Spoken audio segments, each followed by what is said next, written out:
Heart attack में pen होती है, बैठे बैठे पेन होती है। अच्छा, एंजाइना में कब होता है? चलने से पेन होता है, रुकने से पेन ठीक हो जाती है। जब 70, 80, 90 ब्लॉकेज हो, 70, एक आदमी बोलता है मुझे दौड़ने में दिक्कत है, तो कितनी ब्लॉकेज बोलूं? More than 70। एक बोलता है मुझे चलने में दिक्कत है, तो कितनी ब्लॉकेज बोलूं?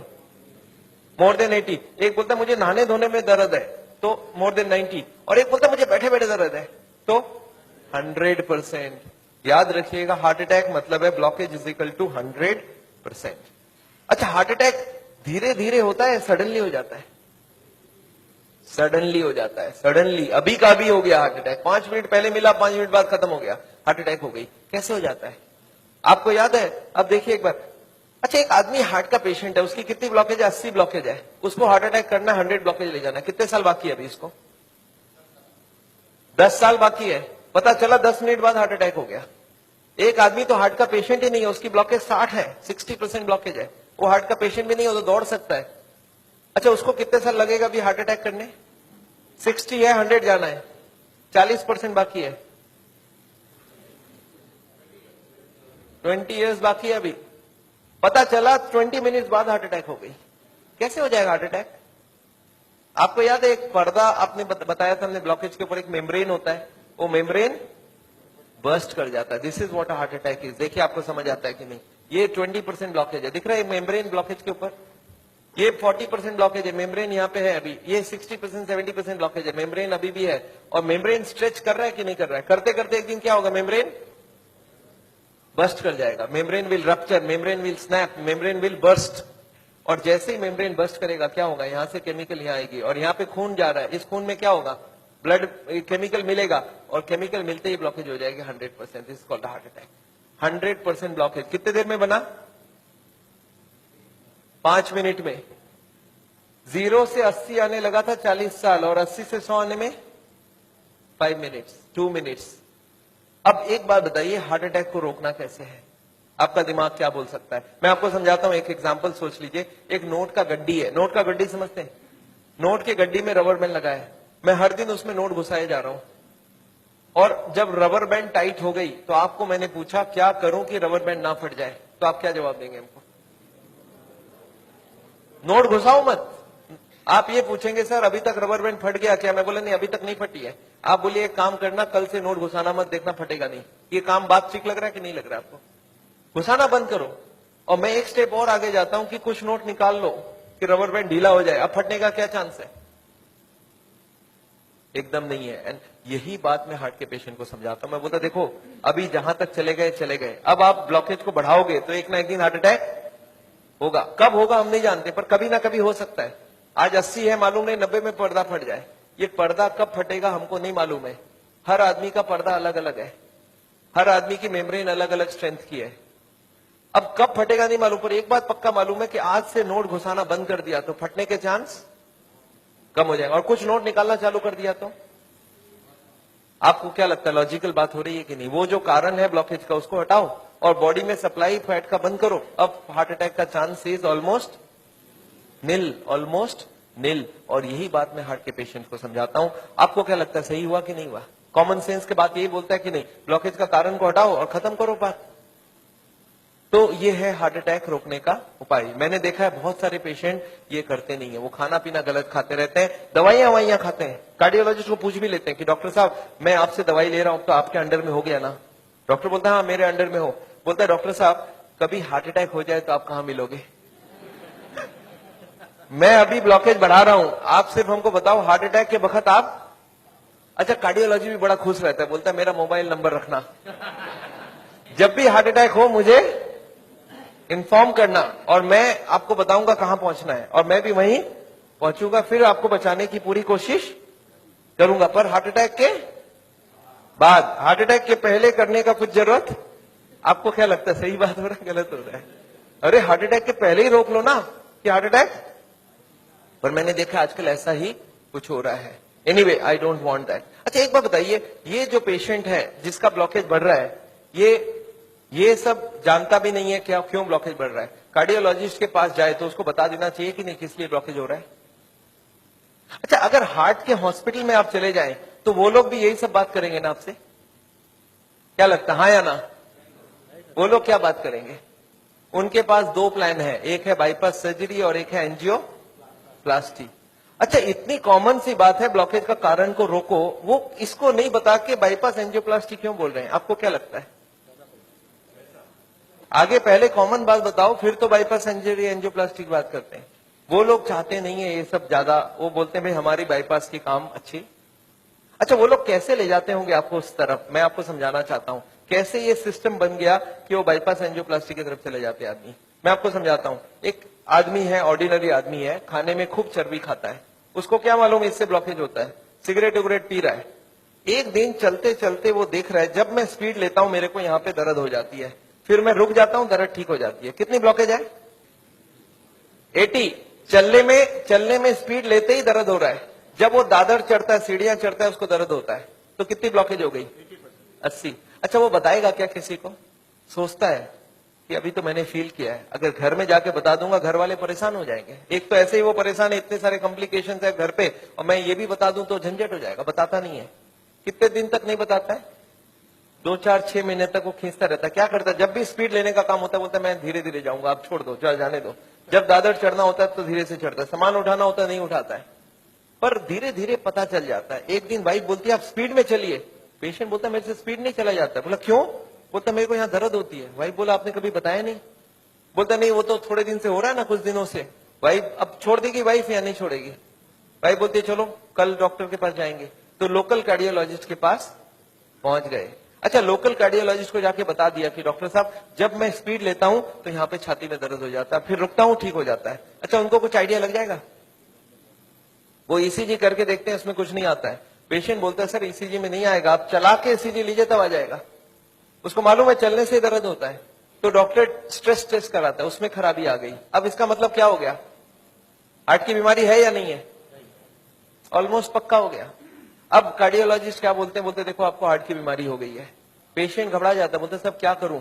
बोलते एक काम करो, मैं एक हॉस्पिटल का नाम लिख के देता हूं, उसमें चले जाओ, और एक कार्डियोलॉजिस्ट का नाम लिख के देता हूं, उसके पास चले जाना, और वहां पे वो जाके एंजियोग्राफी करेंगे, उससे पता चलेगा ब्लॉकेज है या नहीं है, और उसके बाद वो बाईपास सर्जरी एंजियोप्लास्टी जो भी बोलेंगे वो सब करवा लेना।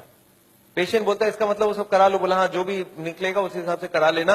पेशेंट बोलता है सर और कोई बात? बोला एक काम कर देना, मेरा उनको बता देना मैंने ही आपको वहां पे भेजा है। अच्छा, इसका भी कुछ फायदा है ना? अच्छा, अब आप कहां चले गए नेक्स्ट डे?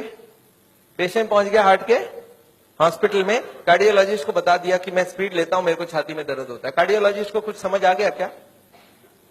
उनको बहुत अच्छे से समझ आ गया, एक नया पेशेंट आ चुका है। अच्छा, वो बोलते नहीं ऐसा, वो क्या बोलते हैं? वो बोलते हैं मेरे को डाउट है ये ब्लॉकेज है या नहीं है। अच्छा, पेशेंट खुश हो जाता है। पेशेंट बोलता है वो डॉक्टर तो मेरे को डरा ही दिया था, बोलता हार्ट की ब्लॉकेज है, और ये बड़ा डॉक्टर ये बोलता है मेरे को डाउट है। पेशेंट बोलता है मेरे को हार्ट की बीमारी हो ही नहीं सकता। अरे मैं कभी कोई गलत काम किया ही नहीं, सिगरेट तो बहुत लोग पीते, मैं भी पीता हूं, और चर्बी उर्बी तो बहुत लोग खाते, मैं तो थोड़ी बहुत ही खाता हूं। तो पेशेंट क्या सोचता है कि कुछ निकलेगा तो नहीं, डॉक्टर ठीक ही बोल रहा है, कुछ मिलेगा ही नहीं। पेशेंट बोलता है सर कोई उपाय है, पता चल जाए ब्लॉकेज कितना है। कार्डियोलॉजिस्ट बोलते हैं वैसे एंजियोग्राफी कर लेते हैं, आपको देख लेते हैं है या। अच्छा, पेशेंट मान जाएगा नहीं मान जाएगा? पेशेंट बोलता है सर कोई भी टेस्ट हो मैं तैयार हूं, आप बोलो क्या क्या कराना है। बोलते नहीं, आपको एडमिट करके आपके अंदर एक तार घुसाएंगे और उसमें जान भी जाने की चांस है। अच्छा, पेशेंट फिर भी नहीं चाहता है कुछ, तो बोलते बिना तार घुसाए कुछ कर लीजिए ना, पता करना है ना ब्लॉकेज, कर लीजिए आप। कार्डियोलॉजिस्ट बोलते हैं एंजियोग्राफी बिना कुछ नहीं पता चलेगा। अच्छा, एंजियोग्राफी हो जाएगा नहीं हो जाएगा? एंजियोग्राफी हो जाता है। पेशेंट बोलता है चलो एक बार करा लेते हैं, फिर घर जाके सोचेंगे ब्लॉकेज मिल तो जाए, देखे तो सही कितना है, फिर जाके घर में। अच्छा, पेशेंट प्लान कर लेता है। क्या प्लान करता है? कि मेरी 30-40 ब्लॉकेज तो हो सकती है, मैंने गलत काम किया है, बड़े दिनों से मेरे को कोई नहीं बोला था फैट नहीं खाना, मैं खाया हूं, सिगरेट नहीं पीना मैंने पिया हूं, तो कुछ ब्लॉकेज मिलेगा। और प्लान क्या बनाता है कि घर जाके कल से सारा खाना पीना बदल दूंगा, वॉकिंग चालू कर दूंगा, एक्सरसाइज चालू कर दूंगा। एकदम प्लान करके एंजियोग्राफी में जाता है कि कल खाली रिपोर्ट लेके घर जाना है। अच्छा, रिपोर्ट में कुछ, एंजियोग्राफी होने के बाद रिपोर्ट में कुछ मिलेगा या नहीं मिलेगा? रिपोर्ट में एंजियोग्राफी में कितनी ब्लॉकेज मिलेगी? 70, 80 एंड 90। अच्छा, जब 80 ब्लॉकेज मिल जाए, कार्डियोलॉजिस्ट सडनली बदल जाता है, वो बोलते हैं you are very lucky. Patient बोलता है लकी मतलब कुछ भी नहीं मिला आपको? बोला लकी इसलिए कि आप ठीक टाइम में यहां तक पहुंच गए, थोड़ा सा लेट आते तो कुछ भी हो सकता था। पेशेंट बोलता है इसका मतलब कुछ सीरियस बात है। बोला आप बचे कैसे, मेरे को समझ नहीं आ रहा है। यू आर वेरी लकी, अभी तक बच गए आप। अब आपका बचने का चांस बहुत कम है। पेशेंट बोलता है पर हुआ क्या है? बोलता 80% ऑलरेडी फिनिश्ड, बस थोड़ा सा ही है। You are carrying an atom bomb. अच्छा, पेशेंट बोलता है सर एक काम कीजिए, आप रिपोर्ट मुझे दे दीजिए, मैं घर जाऊंगा। बोलते घर आप पहुंचेंगे कैसे? उसके पहले ही हार्ट अटैक हो जाएगी। अच्छा, आपको क्या लगता है डॉक्टर को मालूम है कि हार्ट अटैक कल होगा आज होगा? उसको तो ये भी नहीं मालूम 70 है 80 है या 90 है। क्यों ऐसा बोला जा रहा है? To create a fear. और फियर से क्या होगा फिर? ऑपरेशन के लिए इमीडिएटली बहुत सारे लोगों को इतना बोलने का जरूरत ही नहीं हो, तो इमीडिएट तैयारी हो जाता है। हार्ट का सुनते उसके मन में ऐसे ही डर रहता है, उसको ज्यादा डराने का। पर कभी कभी पेशेंट बोलता है सर एक बात बताइए, ब्लॉकेज तो कल भी था, ब्लॉकेज तो आज भी है, कल तक तो मैं सारा ही काम कर रहा था, ये पेन तो मेरे को बड़े दिनों से है, मैं अब तो पता चला हूं। तो आप एक काम करिए, मेरे को आप डिस्चार्ज कर दीजिए, मैं घर जाके फिर सोचूंगा। बोला नहीं, आप एक काम कीजिएगा, आप करवट भी लेंगे ना तो हमको पूछ लीजिएगा। पेशेंट बोलता है नहीं सर मैं तो घर जाऊंगा। बोला आप रुकिए, आपके घर वालों से मैं पूछता हूं। अच्छा, घर वाले बाहर कौन कौन वेट कर रहे होंगे? सारा खानदान वेट कर रहा होगा। वहां पे जाके क्या बोलना है कि patient is very critical, any moment he can die. आप बोलो मैं बचाने की कोशिश करूं और जाने दूं। अच्छा, आंसर क्या होगा?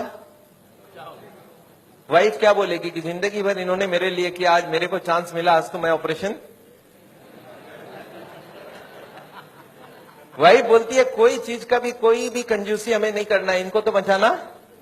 अच्छा, बेटा मानेगा कि नहीं?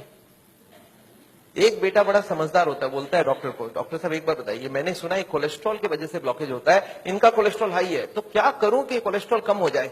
खाने पीने में क्या क्या चेंज लाना चाहिए? अच्छा, कार्डियोलॉजिस्ट मान जाएंगे इनसे बात में? वो बोलेंगे you are wasting my time, he is dying and you are talking all this rubbish. अच्छा, तब तक और जितने परिवार वाले बोले नहीं नहीं ऑपरेशन होना ही चाहिए। मेरे एक पेशेंट थे, बोले डॉक्टर साहब मेरे साथ पूरा ऐसे ही हुआ, मैं तो खाली एक बार टेस्ट कराने गया था और उसके बाद वो ऑपरेशन करके ही भेजे मेरे को वापस। मेरे एक और पेशेंट थे, बोले सर मैं फिर भी नहीं कराया, मैं निकल आया। मैं बोला आप निकले कैसे? बोला मैंने बोला मैं तो नहीं कराऊंगा, मुझे घर जाना है। वो बोले नहीं आप घर भी नहीं पहुंचेंगे। मैं बोला मैं लिख के देता हूं, मैं पहुंच जाऊंगा। फिर मैंने लिख के भी दे दिया, फिर भी वो जाने नहीं दिया। फिर मैंने लास्ट बोला, मैंने बोला देखो मैं करने तैयार हूं, पर प्रॉब्लम है मेरे पास पैसे नहीं है, आप फ्री का कोई ट्रीटमेंट हो तो करवा डालो। तब इन्होंने बोला कोई प्रॉब्लम नहीं है, आप घर चले जाओ।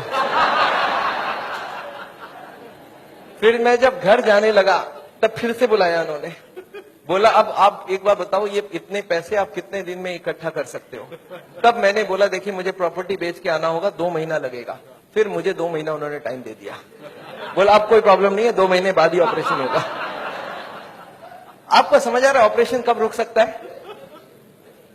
दिस इज, मैं ये नहीं बोलूंगा सारे जगह एग्जैक्टली यही हो रहा है, पर इसका ही कुछ छोटा मोटा रूप ये हॉस्पिटल का सिस्टम है। पर एक बात मैं जानता हूं, हॉस्पिटल को ये चॉइस देना चाहिए पेशेंट को। देखो the blockage is so much, these are the reasons.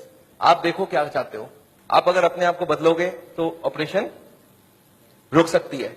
आप नहीं बदलना चाहते हो तो मैं ऑपरेशन कर दूं, उसके बाद जाके बदलने का कोशिश करो। But the hospitals don't give chance. उनको मालूम है ये एक मौका है, ऑपरेशन कर लेते हैं, बट उसके बाद भी उनको यही करना पड़ेगा। लाइफस्टाइल चेंज तो पेशेंट को फिर भी करना पड़ेगा। मैं जानता हूं हार्ट के पेशेंट्स को मैं 3 चीज देखते दिखाऊं, एक तो दवाइयां हैं, एक बाईपास और एक एंजियोप्लास्टी। ये दवाइयां मैं आपको एक बार समझाना चाहता हूं दवाइयां क्या काम करती है, और another 10 minutes I will take. देखिए ये ट्यूब है जिसमें कोई ब्लॉकेज नहीं है, और ये 80-90% ब्लॉक है, दिख रहा है आपको? अब ये पेशेंट को चलने से दर्द होता है, एक दवाई ऐसी है जो दवाई देते ही दर्द कम हो सकती है। कौन सी दवाई है? सॉर्बिट्रेट। नाम सुना आपने? क्या करता होगा सॉर्बिट्रेट? देखिए क्या करता है Sorbitrate. This what is the action of Sorbitrate. क्या हुआ? ट्यूब चौड़ी हो गई, ब्लॉकेज वहीं की वहीं रह गई, ट्यूब चौड़ी हो गई, ट्यूब थोड़ा फैल गया, फैलते क्या हो गया? ब्लड सप्लाई बढ़ गई। पेशेंट बोलता है मुझे अब कोई दिक्कत नहीं है, पर ये दवाई का असर रहेगा 8 घंटे बाद, तो 8-8 घंटे में एक सॉर्बिट्रेट देनी पड़ेगी। एक पेशेंट मेरे को बोला मैं सॉर्बिट्रेट नहीं लेता हूं, मैं मोनोट्रेट लेता हूं। मैं बोला वो भी सॉर्बिट्रेट का ही भाई है। तो ये जितने भी सॉर्बिट्रेट है उनका नाम मैं आपको दिखा सकता हूं। These are all kinds of Sorbitrate and all. ये सब दवाई हम लोग दे देते हैं। सॉर्बिट्रेट, इस्मो, आइसोडिल, मोनोट्रेट, नाइट्रोफिक्स, एंजिसेड, इम्डूर, वेंजिकॉर, वेसोट्रेट, मोनोट्रेट, सॉर्बिट्रेट, मोनोसॉर्बिट्रेट, नाइट्रोकंटीन, वेसोप्रीन, मोनोस्प्रीन, इस तरह की दवाइयां हम हार्ट के पेशेंट्स को दे देते हैं। एनीवे दवाइयां बहुत सारे तरह की मिलती है। एक होता है हार्ट की ऑक्सीजन की जरूरत को कम कर देता है, इसको बोलते हैं beta blocker, calcium channel blocker, फिर एस इनहिबिटर, ऐसे करके बहुत सारी गोलियां हम लोग हार्ट के पेशेंट्स को दे सकते हैं। I am not going to go into that detail. कुछ ब्लड पतला करने का दवाई भी देते हैं, आपने देखा है नाम, इकोस्प्रिन, कोल्स्प्रिन, एएसए, डेलिस्प्रिन, डिस्प्रिन, क्लोपिग्रेल, क्लोपिलेट, क्लोपिवास, सिरुविन, क्लैबिक्स, क्लोट्रेल, प्लाजरिल, स्ट्रोमेक्स, डीप्लैक, इस तरह की गोलियां हम लोग देते हैं ब्लड को पतला करने के लिए। पर ये गोलियां देने से भी पेशेंट ठीक नहीं होता है, तो इसके लिए मैं चाहता हूं वो लाइफस्टाइल चेंज करें, अपनी ब्लॉकेज को कम करें कि उनको देने की जरूरत पड़े ही नहीं। अच्छा, ये गोलियां इतनी खाएगी, इसके साइड इफेक्ट्स होती है क्या? अगर साइड इफेक्ट होती है कॉन्स्टिपेशन, तो कॉन्स्टिपेशन की और गोली दूंगा, और एसिडिटी हो जाए तो एसिडिटी की गोली दूंगा, और नींद ना आए तो नींद की गोली दूंगा। अच्छा बताइए, बीमारी ठीक हो रहा है कि नहीं हो रहा है? आई एम नॉट कीन, मैं जानता हूं दवाई आज जरूरत है, पर कल दवाई की जरूरत ना हो उसका बंदोबस्त करना बहुत जरूरी है। इसके बाद चलते हैं, ये एंजियोग्राफी क्या चीज है। हॉस्पिटल में जाते हैं, एंजियोग्राफी करते हैं, और ये एंजियोग्राफी मुझे पसंद क्यों नहीं है मैं आपको बताना चाहता हूं। This is what is the problem with angiography. एक तार आपकी पूरे बॉडी को स्क्रैच करके हार्ट तक लेके जाना है। ये तार यहां से जो घुसेगी, 1 meter wire is inserted into the body till it reaches the heart. It is a blind procedure. Blind मतलब क्या? आप घुसा दो, ये अंदर जाती जाएगी, और अगर अटक गई तो वापस खींच के फिर से ट्राई करना होगा। मतलब वो अंदर स्क्रैच करेगा ही करेगा, पूरे बॉडी को स्क्रैच करती है। वो लिखवा लेते हैं कि अगर हार्ट अटैक हो गया तो मेरी कोई जिम्मेवारी नहीं है, और ये पूरे बॉडी को ये पंक्चर भी कर सकता है। मैंने ऐसे ऐसे पेशेंट देखे हैं कि एंजियोग्राफी के वक्त ही डेथ हो गई। एंजियोग्राफी में पैर को काटना पड़ा अल्टीमेटली, क्योंकि वो पैर की ट्यूब को डैमेज कर दिया। तो एंजियोग्राफी मैं नहीं चाहता हूं। और उसके बाद क्या होगा? इनएक्यूरेसी अबाउट द रिपोर्ट, और उसके बाद pressure from the cardiac doctors for the next operation. Patient को लगता है मेरे को इमरजेंसी हो गया, बट इमरजेंसी प्रिसिपिटेट कराया जा सकता है। एनीवे, ये एंजियोप्लास्टी जो है, ये दो ऑपरेशन, दो चीज वो लोग करते हैं, एक एंजियोप्लास्टी, एक बाइपास सर्जरी। मैं एंजियोप्लास्टी 2 मिनट आपको समझाना चाहता हूं। What is this angioplasty? एक स्टेंट लगाते हैं, सुना आपने नाम? एक रिंग लगा देते हैं हार्ट में। What is this? Let me explain what is this. पिछले 20 साल में ये जो एंजियोप्लास्टी है, ये बार बार फेल किया और बार बार इसको सक्सेस बताया गया है। पहले आई थी बैलूनिंग, बैलून एंजियोप्लास्टी। उसके बाद बहुत सारे तरह के एंजियोप्लास्टी आई, ऑर्डिनरी स्टेंट आई, फिर गोल्ड स्टेंट आई, फिर रोटा ब्लेडर आया, रेडियो एक्टिव स्टेंट आई, लेजर एंजियोप्लास्टी आई, आजकल चल रहा है ड्रग कोटेड स्टेंट। पर ये सारे के सारे फेल हुए हैं। क्यों फेल हुए एक बार समझाना चाहता हूं। देखिए, ये बैलूनिंग क्या चीज है। याद है आपको एंजियोग्राफी के वक्त तार अंदर घुसाई थी, वो कहां तक गई थी? हार्ट तक, यहां तक तार आई थी। इस तार के ऊपर ये बैलून होता है। इस तार को थोड़ा सा धक्का मारते हैं, कभी कभी कार्डियोलॉजिस्ट तार को अंदर रख के ही बाहर आ जाते हैं, आके बोलते हैं देखो तार अंदर है, बोलो तभी खोल दूं। आप बोलते चलो खोल दो, कितने लगेंगे? 2 लाख लगेंगे। 2 लाख दे दिया। अब ये तार को ये लोग धक्का देते हैं थोड़ा और, तो तार की जो बैलून है ये बीचों बीच आ जाती है ब्लॉकेज में। अब इस बैलून में पानी डालना होता है। ये बैलून ऐसा होता है, इसमें पानी डालते ही बैलून फूल जाती है। अच्छा, पानी कैसे डालेंगे? आपने होली में बैलून फुलाया एक सिरिंज से? सिरिंज में पानी ले लो, सिरिंज को दबा दो तो बैलून के अंदर पानी घुस जाए। तो बाहर से सिरिंज से पानी डालेंगे तो बैलून क्या होगा? फूल जाएगी। फूलते ही ब्लॉकेज कहां गई? साइड में दब जाएगा, ऊपर कंप्रेस्ड हो जाएगी, नीचे कंप्रेस्ड हो जाएगी। अच्छा, ये बैलून को जब पानी निकाल लेंगे तो क्या होगा? बैलून को वहां पे 2-4 सेकंड से ज्यादा नहीं रख सकते, क्योंकि हार्ट अटैक हो जाएगी, 100 हो जाएगी ब्लॉकेज। तो बैलून में पानी डाला और सिरिंज से वापस पानी खींच लिया। जैसे ही पानी खींचा, बैलून वापस चिपक गई, तार को पकड़ के बाहर निकाल लिया। Angioplasty is over. आपको समझ आ रहा है क्या करना पड़ा? ये तार यहां थी, इसी को थोड़ा आगे किया, बैलून डाल, पानी निकाल लिया और ब्लॉकेज वापस। अच्छा, ब्लॉकेज वापस आ जाएगी नहीं आ जाएगी इसके बाद? क्या लगता है आपको? This is elastic. इलास्टिक समझते हैं आप? ये लोहा या पत्थर नहीं, इलास्टिक है। और जैसे बैलून निकाल लिया, ब्लॉकेज वापस आने लग गई। थोड़े साल बाद यही कार्डियोलॉजिस्ट मान गए बैलूनिंग काम की नहीं है। पहले क्लेम किया था बैलूनिंग एक बार कराओगे जिंदगी भर चलेगी, फिर मान गए काम की नहीं है। फिर क्या हो गया? फिर वो बोले इसमें स्टेंट लगाना होगा। What is this stent? Look at this, this is the blockage. दिख रहा है आपको येलो कलर की? और इसके अंदर एक बैलून डाल दिया। आपको दिख रहा है ब्लैक कलर का बैलून? बैलून में पानी डाला तो ब्लॉकेज कहां चलेगी? साइड में आ गई। जब बैलून निकाल लेंगे तो ब्लॉकेज वापस आएगी, तो यहाँ पे एक स्प्रिंग लगा देते हैं। ये स्प्रिंग क्या काम करेगा? ब्लॉकेज को आने से रोक देगा। आपको समझ आ रहा है स्प्रिंग का मतलब क्या है? अगर स्प्रिंग डाला गया, इसका मतलब क्या है? कि ब्लॉकेज वापस आ रही थी। इसका मतलब पहले वाला जो क्लेम था वो गलत था, कि बैलूनिंग करा लो ठीक रहा। इसके बाद ये जो स्टेंट लगी, स्टेंट का एक मेजर प्रॉब्लम है कि इसके अंदर से ब्लड जाएगी और फॉरेन बॉडी के अंदर ब्लॉकेज बहुत जल्दी होती है। ये देखा गया है स्टेंट में 6 महीना 1 साल में सारे ब्लॉक आ जाती वापस। और ये जब वापस आने लगी तब इन्होंने थोड़े दिन तक तो बोला नहीं नहीं नहीं आती है नहीं आती है। थोड़े दिन बाद इन्होंने बोला कि नहीं ये स्टेंट तो खराब होगी क्योंकि ये ऑर्डिनरी स्टेंट है, इसमें एक मेडिकेटेड स्टेंट देना होगा। वो दवाई में डाल के स्प्रिंग को निकाल लेंगे, अब बहुत बढ़िया हो जाएगा।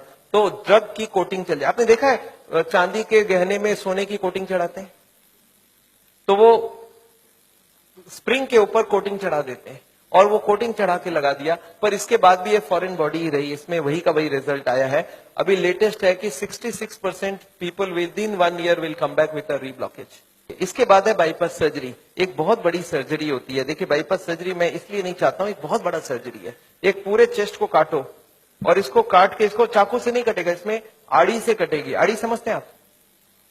आपने मार्बल फिटिंग के वक्त एक देखा गोल चक्का लेके घूमते हैं, ऐसा एक लगा के ये पूरा खुलेगी। इसको अंदर से ऐसे जैक करके ऐसे खोलेगा, अंदर में हार्ट को रोक के उसमें ऑपरेशन होगी। और हार्ट को रोकेंगे तो एक मशीन से पूरे बॉडी को ब्लड जाएगा, इसको बोलते हैं हार्ट लंग मशीन। उसमें कुछ ब्लड डाल के उससे चलाना होगा and during this time the operation has to take place. But this operation is very complicated. Luck अच्छा हो तब ठीक है, नहीं तो कुछ ना कुछ कॉम्प्लिकेशन रहती है, बहुत सारे लोगों की जान भी जाती है। पर ऑपरेशन के बाद क्या होगा ये देखिए, ऑपरेशन के बाद क्या होगा। ये ट्यूब जो ब्लॉकेज है वो यहीं रह गई, उसके जगह नई ट्यूब लग गई। तो ये ब्लॉकेज के जगह नई ट्यूब लग गई तो क्या हो गया, बाईपास हो गया। पर ये नई ट्यूब में फिर कभी ब्लॉकेज आएगा कि नहीं, आपको क्या लगता है? ये नई ट्यूब में फिर से ब्लॉकेज आती है। अच्छा अब तो 40 साल बाद ही आएगी ना, पिछले बार कितने साल लगी थी आपको याद है? देखिए एक वाई का जवाब सोच के देखिए, ओरिजिनल ट्यूब में कितने साल में ब्लॉकेज हुई थी? 20 से 40 साल। तो कितनी स्पीड रही? 2 से 4%, 6% पर ईयर। और एंजियोप्लास्टी के बाद अगर 2 साल में वापस रीब्लॉकेज होती है तो कितने साल हो गई? 40% पर ईयर। और बाईपास के बाद अगर 5 साल में रीब्लॉकेज आती है तो 20% पर ईयर।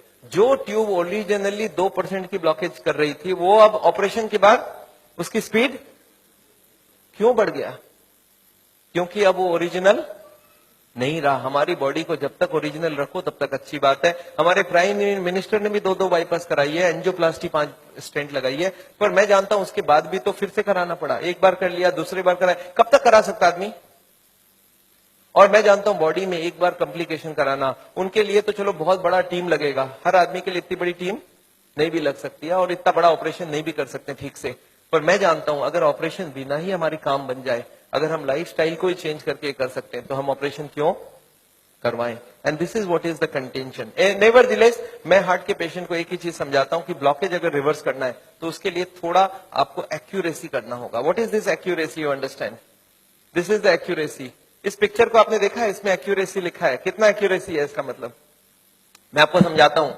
ये एक ड्रम है, ये ड्रम में मैं पानी भरना चाहता हूं और इसमें 15 छेद है। आप बताइए कितनी छेद बंद करने से ड्रम भरेगी? याद है 15 कारण है। अब इसमें से कितने को कंट्रोल करूं कि ड्रम भर जाए? सारे को करना होगा। अच्छा मैं हार्ट के पेशेंट्स को क्या देखता हूं, उनको कुछ मालूम भी नहीं है इसके बारे में। वो क्या बोलते हैं, मेरा कोलेस्ट्रॉल कंट्रोल है, ट्राइग्लिसराइड ज्यादा है, शुगर कंट्रोल है, बीपी ज्यादा है। मैं बोला ऐसे नहीं चलेगा, सारे होल बंद चाहिए मुझे। बोलते मैं थोड़ा थोड़ा करूं तो कैसा चलेगा? मैं बोला थोड़ा थोड़ा से काम नहीं चलेगा। बोलते मेरा बीपी कम किया हूं पर पूरा कम नहीं कर रहा हूं, 120 नहीं ला रहा हूं, 140 ही रखा हूं। मैं बोला नहीं चलेगा, मुझे सारे फैक्टर्स एक साथ कंट्रोल चाहिए। हाँ इसके लिए शुगर, बीपी, कोलेस्ट्रॉल, ट्राइग्लिसराइड आपसे कम नहीं हो रहा, मैं दवाई देके कम कर देता हूं। पर स्मोकिंग आपको पूरा ही बंद करना होगा, खाने में तेल आपको बंद करना होगा, एक्सरसाइज आपको करना पड़ेगा, ओवरवेट कम करना होगा, खाना पीने में फाइबर ज्यादा डालना होगा। अच्छा ये सब संभव है क्या लोगों के लिए? यस, क्या प्रॉब्लम है? ये तो सिंपल सी बात है, इसको क्यों नहीं कर सकते? क्यों नहीं सिगरेट बंद कर सकते? क्यों नहीं मीट बंद कर सकते? क्यों नहीं तेल घी छोड़ के आप अलग तरीके से खाना बना सकते हैं? तो all these if you do there is no problem. Nevertheless मैं जानता हूं, एक और छोटा सा चीज आपको बताना चाहता हूं। अभी एक और नई जो टेक्नोलॉजी आ गई है, आदमी को मैं सोचता था बिना काटे कुछ हो सके। ये हमारी कुकिंग की क्लास है, this is a cooking class. मैं हार्ट के पेशेंट्स को ट्रेनिंग देता हूं। This is my dietitian teaching cooking, 0 oil cooking to the patients wives. मैं हार्ट के पेशेंट्स को योगा सिखाता हूं। मैं बोलता हूं कैसे भी करो, योगा करो, आप योगा करने की बहुत जरूरी है। उसके साथ उनको क्या करना चाहिए, क्या नहीं करना चाहिए, कितनी सामान उठानी चाहिए, गाड़ी चलानी चाहिए, स्कूटर चलाना चाहिए, ऑफिस जाओ तो क्या प्रिकॉशन लो, दादर चढ़ो तो क्या प्रिकॉशन लो, आगे कौन सी योगा करो, कब तक करो, कौन सी मेडिसिन लो, कब तक लो, एंड फॉर दिस हाँ मैं एक मैगजीन भी निकालता हूं, इसका नाम है साउल टाइम्स। ये मैगजीन मैं हर महीने निकालता हूं, दिल्ली से निकलती है, हिंदी और इंग्लिश में। अच्छा, आपको एक फॉर्म दिया गया है क्या, ऐसा देखे तो? Have you got a form like this? ये फॉर्म में अगर आप अपने नाम एड्रेस भर के देंगे तो आपको ये मैगजीन आगे आपको मिलता रहेगा हर महीने, हिंदी में इंग्लिश में दोनों में मैगजीन है।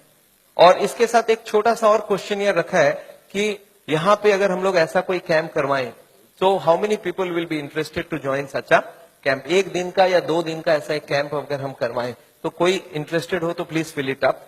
मेरे को लोग बोलते हैं डॉक्टर साहब इतनी सारी बातें अगर कैसे याद रखूंगा, मैंने बहुत मोटी मोटी किताब लिखी है। आदमी बोलता है सर छोटा सा कुछ दीजिए ना कॉपी, तो मैंने एक ऐसी किताब बनाई है जिसका नाम है पॉकेट गाइड। एक 30 रुपीज की किताब है, कोई 2 घंटा बैठ के पढ़ ले तो जितनी बातें मैंने बताई है सब इसमें लिख के रखा है। So this book I have brought over here. मेरे ख्याल से बाकी बुक्स तो मैं नहीं ला सकता हूं क्योंकि hundreds of books are there, तो मैं ये बुक लाया हूं। कोई को लगता है कि मैं पढ़ना चाहता हूं और कोई को पढ़ाना चाहता हूं, हार्ट के पेशेंट को जरूर पढ़ाइए। 30 रुपीज की गिफ्ट होती है, you can give it to anybody and they will learn things from the book. तो ये बहुत जरूरी है। मैं जानता हूं, मैं ये मैगजीन पिछले 10 साल से रन करता हूं and it is gone all over the world. मैं एक नई टेक्निक आपको इसी वक्त बताना चाहता हूं। There is a new machine which has come which can open the collaterals. देखिए कोलैटरल्स का क्या मतलब है, ये ब्लॉकेज है। बाईपास सर्जरी में क्या करते हैं, एक नई ट्यूब लगा देते हैं। इसमें क्या करते हैं, जो हार्ट की ये ब्रांच है और ये ब्रांच है इनको जोड़ देते हैं आपस में, and there are so many small tubes, जो इसको जुड़ जाए तो ब्लड यहां से आने लगे। ये जो छोटे छोटे ट्यूब है, ये मैंने बोला था स्पोर्ट्समैन चालू करके रखते हैं, और स्पोर्ट्समैन चालू कर दिया तो क्या हो गया, उसके पास 2 सप्लाई हो गई, एक तो ये ओरिजिनल है और एक साइड वाली भी है। इसको बोलते हैं कोलैटरल। बैंक में आपने लोन लेते हुए देखा है कभी कोलैटरल्स बोलते हैं? कोलैटरल मतलब क्या, कि ये फेल हो जाए तो दूसरा कोई होना चाहिए। तो ये कोलैटरल्स भगवान ने हमें दे के रखा है। ओरिजिनल तो था ही था, एक कोलैटरल भी देके रखा, कभी ये फेल हो जाए तो ये चालू करना। अच्छा, ये अगर चालू हो जाए बिना ऑपरेशन के तो इससे अच्छा कुछ नहीं हो सकता। And this is a new machine, new technology which has कम। देखिए हमारे मेडिकल साइंस की टेक्नोलॉजी बिना कांटे वाली टेक्नोलॉजी है। ये देखिए ये ट्यूब्स है जिसमें कोई कोलैटरल्स चालू नहीं है, और ये है ट्यूब्स के सारे कोलैटरल्स चालू हो गए। आपको समझ आ रहा है डिफरेंस दोनों के अंदर? ये जो छोटे छोटे कोलैटरल्स है ये हमारे सबके पास है, और एक मशीन से इसको या तो स्पोर्ट्स करके चालू कर सकते हैं या तो एक मशीन से चालू कर सकते हैं। ये मशीन क्या करती है सोचिए, ये जैकेट्स लगा दिया हमने कफ में, थाई में, बटक्स में, और सारे को एक साथ स्क्वीज कर दूं तो क्या होगा, इसकी ब्लड कहां जाएगी, बॉडी में ही रहेगी पर कहां जाएगी, ये हार्ट की तरफ जाके हार्ट की ट्यूब्स को धक्का देके प्रेशर देके इसको खोलेगी। ये प्रेशर 1-1 घंटे तक एक में इसको हार्ट के संग सिंक्रोनाइज करके दिया जाता है। सिंक्रोनाइज मतलब हार्ट जब पंप करे तो मशीन पंप नहीं करता है, जब हार्ट पंप करके रिलैक्स करने लगे, जब पूरी ब्लड वापस आती है तो वो स्क्वीज करके सारे ब्लड को एक साथ भेजा जाता है। And this goes on, ECG feed होती है कंप्यूटर को, and this machine we have seen now without bypass surgery. आदमी बोलता है मुझे इमीडिएट रिजल्ट चाहिए, तो without bypass this can work very well. तो इसको हम लोग बोलते हैं नेचुरल बाईपास। नेचुरल बाईपास समझ रहे, भगवान ने ऑलरेडी नेचुरल बाईपास हमें दे के रखी है, स्पोर्ट्समैन चालू करके रखा है। तो आप हार्ट के पेशेंट हो, आप चालू करो, आपके पास कोलैटरल आ गई तो ओरिजिनल नहीं भी होगा तो भी काम चल जाएगी। और एक मैं जैसे ही, हाँ एक और ट्रीटमेंट आई है जिसको हम लोग बोलते हैं बायोकेमिकल क्लीनिंग। ये अभी बहुत अच्छी रिजल्ट आ सकती है। कुछ केमिकल अंदर डाल के ब्लड में उसको अंदर से गला लिया जाए। जैसे किचन में आपने सुना नाली जाम हो जाए तो क्या करते हैं हम लोग, कुछ केमिकल डालते हैं अंदर से, तो ये केमिकल की भी ट्रीटमेंट आजकल चल रही है। बट अभी भी इसका रिजल्ट हर आदमी में सेम नहीं आता है, but result are still there. बहुत सारे ऐसे पेशेंट है जो 30-40% तक ब्लॉकेज इससे कम हो सकती है। नेवरदिलेस मैं समझता हूं मैंने बहुत सारा लेक्चर आपको दे दिया है। कोई ने मेरे को बोला था एक बार कि डॉक्टर साहब कभी भी किसी को आधे घंटे से ज्यादा लेक्चर मत दिया कीजिए। मैंने बोला क्यों, बोला आपने स्कूल, उसके बाद दिमाग काम नहीं करता है।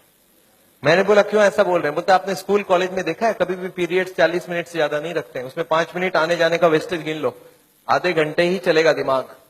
मैं बोला पर मैंने देखा आप टीवी देखते हो तो 2-3 घंटा देखते हो एक साथ। बोलते नहीं वो इंटरेस्टिंग हो तो देखते हैं। तो मैं जानता हूं आप हमारे साथ बैठे हैं 2 घंटे के लिए और आपको जरूर इंटरेस्टिंग लगा होगा। मैं फिर से धन्यवाद देना चाहता हूं ये हॉल को अरेंज जिन लोग ने किया उनको, श्री माफत लाल जी को जिन्होंने आपके लिए ये लेक्चर कराया है। और अगर आपको लेक्चर अच्छा लगा तो उनके लिए फिर से एक बार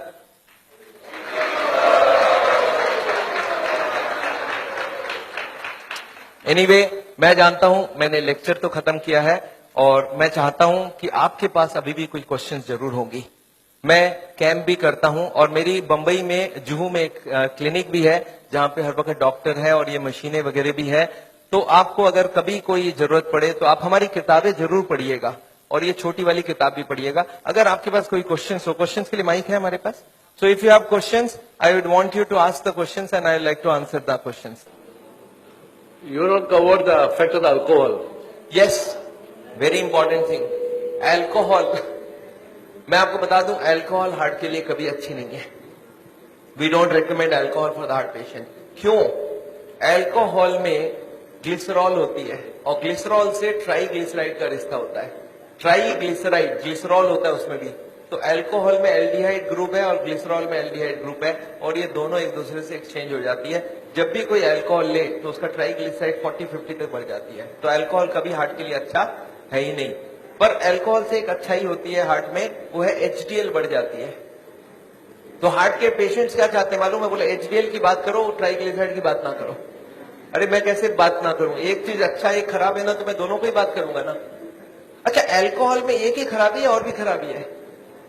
मैं आपको गिनाता हूं अल्कोहल की खराबी। एक तो अल्कोहल से स्टोमक खराब हो जाता है, गैस्ट्राइटिस हो जाता है, लीवर खराब होता है, इसको बोलते हैं सिरोसिस ऑफ द लीवर। सुना आपने नाम?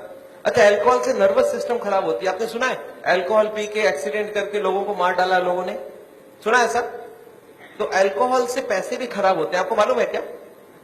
अच्छा, अल्कोहल से एडिक्शन होता है, ये बात मालूम है आपको? एडिक्शन मतलब क्या है?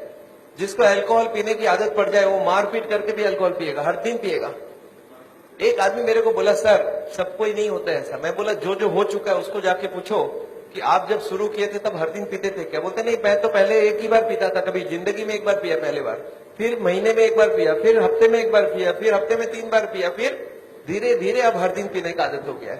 तो कौन गारंटी दे सकता है आप उसी एडिक्शन में नहीं जाओ? अल्कोहल में परिवार को बड़ा टेंशन रहता है, वाइफ सबसे ज्यादा दुखी होती है। जब हस्बैंड शराब पीता है तो वाइफ सबसे ज्यादा दुखी होती है। अच्छा, बच्चे तो अच्छा चीज सीखते हैं आपसे, बच्चे भी बहुत दुखी होते हैं कि पापा को सिगरेट पीने देते। दो ही होता है, बच्चा दो ही काम करता है, या तो पापा की तरह पीना चालू करता है या तो पापा को जिंदगी भर नफरत करता है, क्योंकि उसको अल्कोहल या तो पसंद हो जाएगा तो वो पीना चालू कर देगा, वो भी बिगड़ेगा। अच्छा, मेरे को कभी कभी लोग बोलते हैं सर पर मैंने देखा है कार्डियोलॉजिस्ट बोलते हैं थोड़ा बहुत पिया करो। मैंने बोला अच्छा एक काम करना, उस कार्डियोलॉजिस्ट को जाके पूछना कि सर ये अच्छी चीज है क्या? बोला हाँ अच्छी चीज है तब ना हमको बता रहा है। मैं बोला उसको पूछना कि अपने बेटे को और अपनी बीवी को पिलाना चालू किया क्या हर दिन? बोलता नहीं, मेरा बेटा पिएगा तो निकाल दूंगा घर से। अच्छा, अपने बेटे को घर से निकाल दोगे पीने से और हमको आप बोल रहे हो पियो? आपको क्या लगता है लॉजिक बहुत अच्छी है कि खराब है? कोई भी कार्डियोलॉजिस्ट को यहाँ हाथ लगा के बोलने बोलिए कि हाँ ये अल्कोहल बहुत अच्छी चीज है, मैं अपने बच्चों को पिलाऊंगा, अपनी वाइफ को पिलाऊंगा, तब तो मैं मान जाऊं।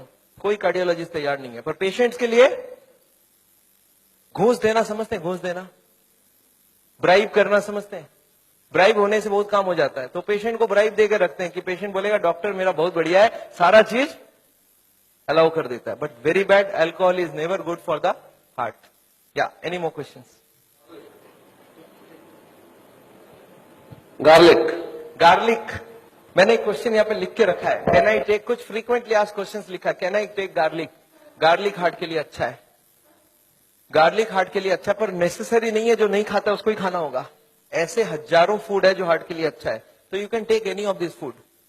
पर एक आदमी मेरे को बोला सर सिर्फ गार्लिक खाऊंगा मेरा ब्लॉकेज ठीक होगा कि नहीं? मैं बोला नहीं, जितने खराब वाले आइटम है सब बंद करने होंगे, जितने अच्छी वाली सब चालू करनी होगी। तो ऐसा नहीं कि गार्लिक इज अ पैनासिया, पर garlic is definitely good, cholesterol को कम करता है।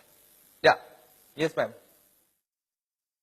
सीटी एंजियोग्राफी बंबई में बहुत सारी जगह, मेरे ख्याल से कम 20 मशीनें लग गई है। हम जहां करवाते वो चित्रा करके है दादर में, दे चार्ज 6,000 रुपीज।